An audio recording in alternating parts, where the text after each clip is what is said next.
مثل سیبی که از وسط نصف شده، یه طرفش گندیده شده تو.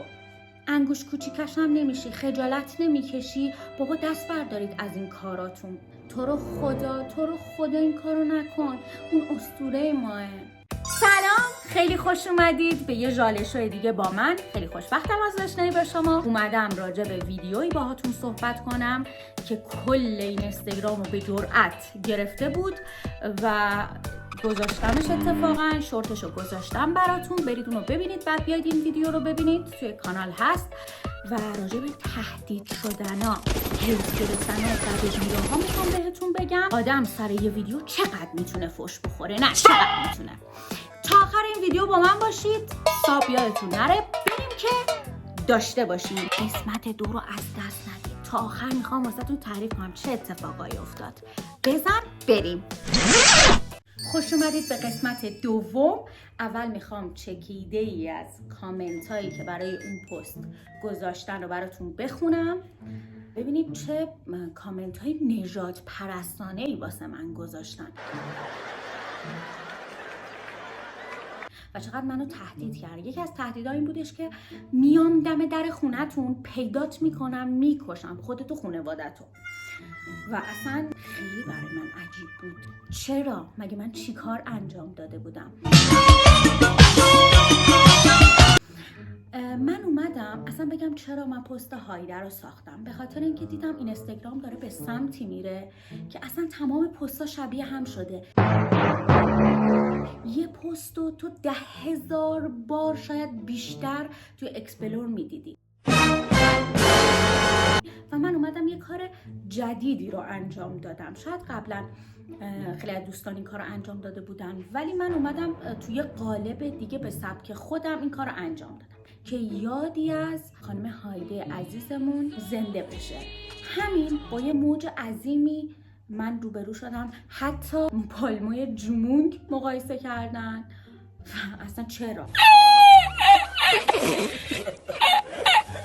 فان بود، خودم هم خندیدم، ولی دیگه بسته. فکر کنم ویوی من از هایده گرفتم به 2 میلیونم نرسید، کلی هم هیت گرفتم، ولی تو پیجای دیگه بالای 10 میلیون ویو گرفت. یعنی فکر کنم هایده رو 30 میلیون نفر دیدن. ولی خب برای خودم نه فالووری آورد و نه دستاوردی داشت و همش فحش. بریم چند تا کامنت براتون بخونم که ببینید من چه کامنت هایی گرفتم. کامنت خوبم داشتم یعنی 60% کامنت های خوب داشتم، 40%ش کامنت های زننده. مثل سیبی که از وسط نصف شده، یه طرفش گندیده شده تو. مرسی. هایده مناطق جنگ زده. این هایده ها که باهاشون بازی میشه میگن هایده مناطق محروم، تنظیم بازار و یخزده گردی. من خودم خیلی باهاش خندیدم. انگوش کوچیکش هم نمیشی، خجالت نمیکشی. بابا دست بردارید از این کاراتون. هایده چینی، هایده فلاندی، اینا واقعا نژاد پرستانه است. من دوست ندارم اینا رو بگم. تو رو خدا این کارو نکن. اون اسطوره ماه. من دارم خدشه‌ای به اسطوره وارد میکنم. من نمیفهمم. اگر شما متوجه بشید تو کامنت ها برام بگید که چرا. سوسن نهایده. به نظرم خانم سوسن هم یکی از هنرمندای خوب کشورمون بودن، ولی چرا اینجوری باید راجع بهشون صحبت بشه؟ اتفاقا من یه پستی هم راجع به ایشون ساختم و توی اینستاگرام گذاشتم. به زودی توی چنلم هم میذارم که شما ببینید. هیچ شباهتی نداری، غلط کردی. هایده تاریخ گذشته. میگم اینا خیلی فان و باحاله، خودم هم میخندم. این حرکات چی از خودت در میاری؟ خجالت بکش، خرس گنده.